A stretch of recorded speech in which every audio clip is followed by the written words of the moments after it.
ಕನ್ನಡಿಗರಿಗೆ ನಮಸ್ಕಾರ. ಇದು ಬಿವಿ ನ್ಯೂಸ್ ಕನ್ನಡ. ನಾನು ಅಕ್ಷತಾ ಕುಲಕರ್ಣಿ. ಸಿನಿಮಾ ರಂಗವನ್ನು ಇದೀಗ ಮತ್ತೊಮ್ಮೆ ಮಾದಕ ವಸ್ತುವಿನ ಕರಾಳ ಛಾಯೆ ಆವರಿಸಿದೆ.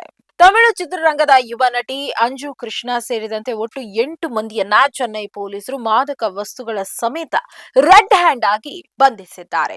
ಬಂಧಿತರಲ್ಲಿ ತಮಿಳು ಸಿನಿಮಾಗಳ ಸಹಾಯಕ ನಿರ್ದೇಶಕಿ ವಿನ್ಸಿ ನಿವೇದಾ ಕೂಡ ಇರೋದು ಈಗ ದೊಡ್ಡ ಮಟ್ಟದ ಚರ್ಚೆಗೆ ಕಾರಣವಾಗಿದೆ. ಖಚಿತ ಮಾಹಿತಿಯ ಮೇರೆಗೆ ಪೊಲೀಸರು ನಡೆಸಿದ ಈ ಕಾರ್ಯಾಚರಣೆಯ ಸಂಪೂರ್ಣ ವಿವರ ಇಲ್ಲಿದೆ. ಈ ಪ್ರಕರಣದ ತನಿಖೆ ಆರಂಭವಾಗಿದ್ದು ವಲಸರವಕ್ಕಂ ಎಂಬಲ್ಲಿ.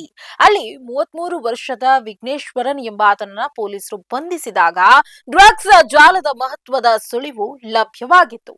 ಆತ ನೀಡಿದ ಮಾಹಿತಿಯ ಆಧಾರದ ಮೇಲೆ ವೆಂಕಟೇಶ್ ಎಂಬ ವ್ಯಕ್ತಿಯಿಂದ ಮಾದಕ ವಸ್ತುಗಳನ್ನ ಪೂರೈಕೆಯಾಗ್ತಾ ಇರೋದು ದೃಢಪಟ್ಟಿದೆ. ಕೂಡಲೇ ಎಚ್ಚೆತ್ತ ಪೊಲೀಸರು ಆತನನ್ನ ಹಿಡಿಯಲು ಸಿನಿಮೀಯ ಮಾದರಿಯಲ್ಲೇ ಪ್ಲಾನ್ ರೂಪಿಸಿದ್ರು. ಪೊಲೀಸರೇ ಗ್ರಾಹಕರ ಸೋಗಿನಲ್ಲಿ ವೆಂಕಟೇಶ್ನನ್ನ ಸಂಪರ್ಕಿಸಿ ಡ್ರಗ್ಸ್ ಬೇಕೆಂದು ಹೇಳಿ ನಿಗದಿತ ಸ್ಥಳಕ್ಕೆ ಕರೆಸಿಕೊಂಡಿದ್ದಾರೆ. ಆತ ಸ್ಥಳಕ್ಕೆ ಬಂದ ಕೂಡಲೇ ಸುತ್ತುವರಿದ ಪೊಲೀಸರು ಆತನನ್ನ ಬಂಧಿಸುವಲ್ಲಿ ಯಶಸ್ವಿಯಾದ್ರು. ಬಂಧಿತರಿಂದ 6 ಗ್ರಾಂ ಮೆಥಾಪೆಟಮೈನ್, 7 ಗ್ರಾಂ ಓಜಿ ಗಾಂಜಾ, 15 ಗ್ರಾಂ ಸಾಮಾನ್ಯ ಗಾಂಜಾ, ಸ್ಮೋಕಿಂಗ್ ಬ್ಯಾಗ್ ಹಾಗೂ 9 ಮೊಬೈಲ್ ಫೋನ್ಗಳನ್ನ ವಶಪಡಿಸಿಕೊಳ್ಳಲಾಗಿದೆ. ಈ ಜಾಲದಲ್ಲಿ ನಟಿ ಅಂಜು ಕೃಷ್ಣ ಮತ್ತು ವಿನ್ಸಿ ನಿವೇದಾ ಸಕ್ರಿಯವಾಗಿದ್ರು ಎಂಬುದು ತನಿಖೆಯಲ್ಲಿ ತಿಳಿದು ಬಂದಿದೆ. ಜಾನಿ ಚೆಲ್ಲಪ್ಪ ಹೆಸರಿನ ಪೊಲೀಸ್ ಅಧಿಕಾರಿಯ ನೇತೃತ್ವದಲ್ಲಿ ನಡೆದ ಈ ವಿಶೇಷ ಕಾರ್ಯಾಚರಣೆಯು ಡ್ರಗ್ಸ್ ಮಾಫಿಯಾಕ್ಕೆ ಭಾರಿ ಪೆಟ್ಟು ನೀಡಿದೆ.